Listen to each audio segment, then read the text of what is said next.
From the News Channel 5 Network, this is OpenLine.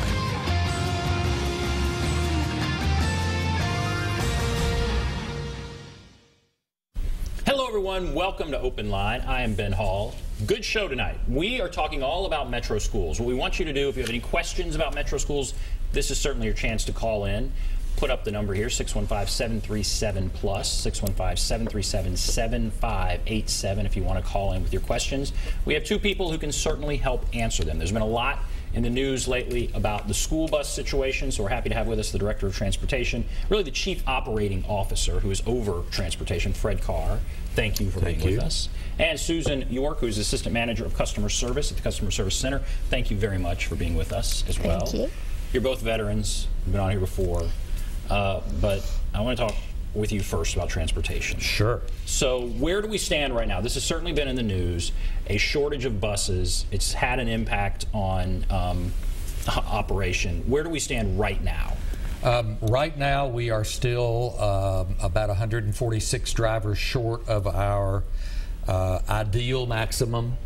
That ideal maximum includes a pool of about 30 what we call substitute drivers, but they're not really substitute. They're really full-time drivers. They just don't have a regular assigned route.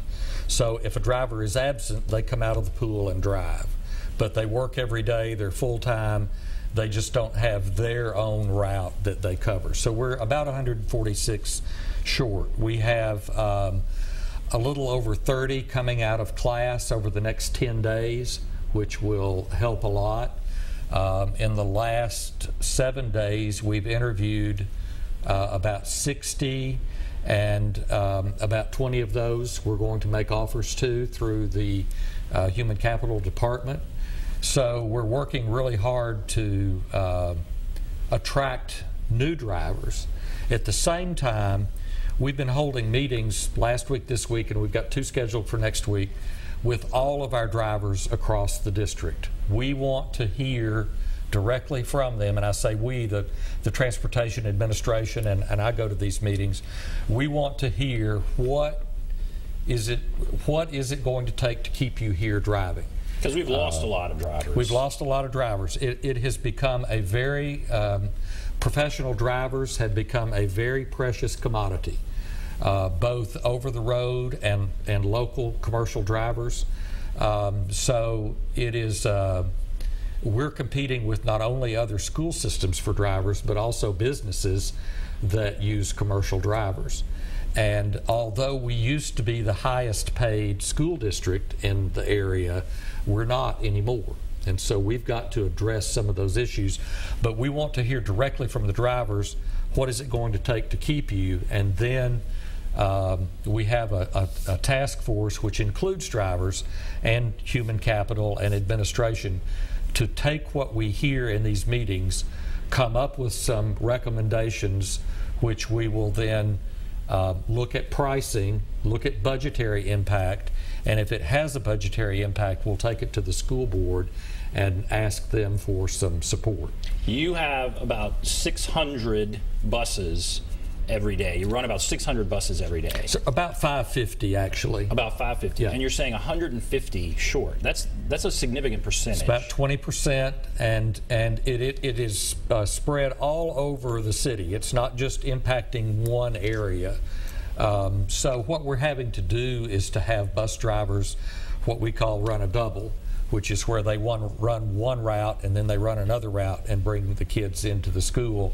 And that second route is usually going to be late because they run their regular route and then they run the second. So it is creating some problems with the schools, with the kids being late in the afternoons. Obviously, it creates some problems with parents to not have their kids on a regular schedule.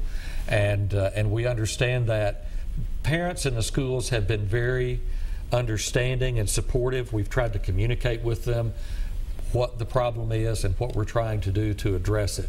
But we've got to address it. And you sent out a fact sheet, and I want to go over some things that are said in here.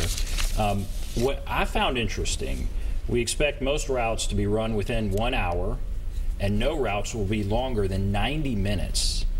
So that is, in some cases, a lot. So their routes, that I read that to say, their routes where kids are on there 90 minutes. There are, most of those are in the less densely populated areas of the county. So Whites Creek, Joelton, Goodlettsville, where the bus stops are far apart and where we may only pick up 1 or 2 kids at every bus stop.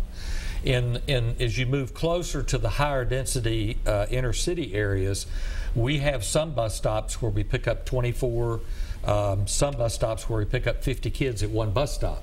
So we can be really efficient with that because we can run a bus, pick up 50 kids, drop them off at school, and go do another route.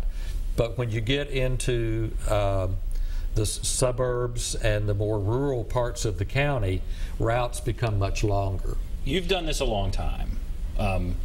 Have you ever seen it like this? Have you ever seen this many vacancies? And have you ever been at a point in the year, here we are, partway through the year, where you've seen this kind of a problem? No. We have had, traditionally, there's a lot of turnover in the bus driver ranks. And so we're constantly hiring and training, but the economy is good right now, and bus drivers have options for employment that helps them pay their bills, and so they choose those options to help their families, and we get that, but we've got to come up with a solution to try to keep them. We have some great bus drivers. We have some bus drivers that have driven kids from the time they were in kindergarten through grade 12. And they are a second parent. The kids talk to the bus drivers. That bus driver sets the tone for the day for that student. It's the relationship they have built over the years is great. And it's a we want to hard protect job. that. Oh, yeah, it's a hard job. Yes. I mean, I have a hard time driving my kids, much less a bus full of kids, potentially, acting up or whatever may be happening. It's definitely a hard job. All right, so you're asking them, or what can we do as a school district? One would probably be money. I mean, that would come when you ask anyone what you can do. Is there something else? Do they have to clock out after they make their morning run and then come back in, or is there something to that effect, or what about some other things that could be done? We call them midday runs. We have different sets of drivers that do different things. So we have some that just do a morning and an afternoon. We have a lot of midday runs, and we've also added a lot of runs over the last several years.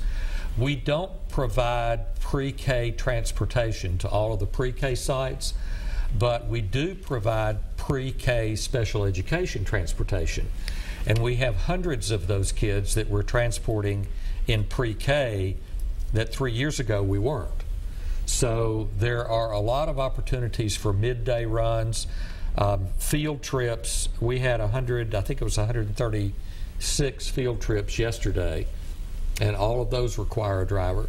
So there are opportunities to drive more if you choose to, and we have right now a seniority-based kind of system for the field trips. It's offered, and if you don't want it, it's offered to someone else until we get a driver that wants to take the field trip. So there are a lot of opportunities for midday runs. We have football games on Thursday nights and Friday nights, and after-school programs. The NASA, the mayor's after-school program.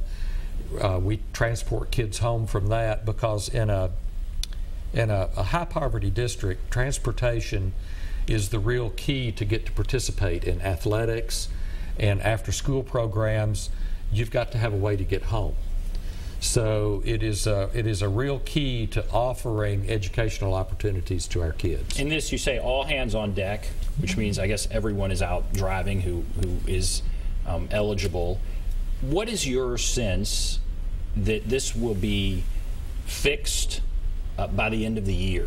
Do you think we'll go all year long with this many vacancies? What's your sense? No, this is front burner urgent issue, and that's why we are appreciative of the media for getting the word out. We are getting applicants for these positions because people are hearing through the media that we have positions available. So we're getting a lot of applicants.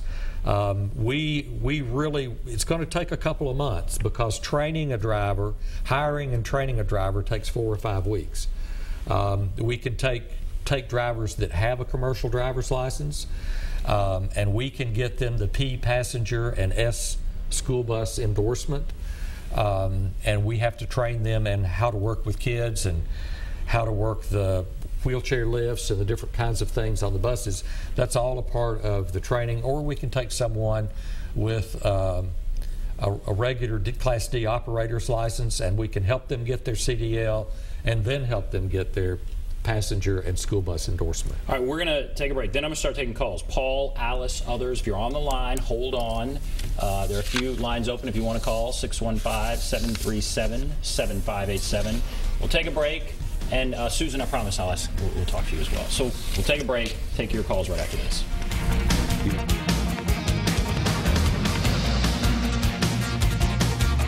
This is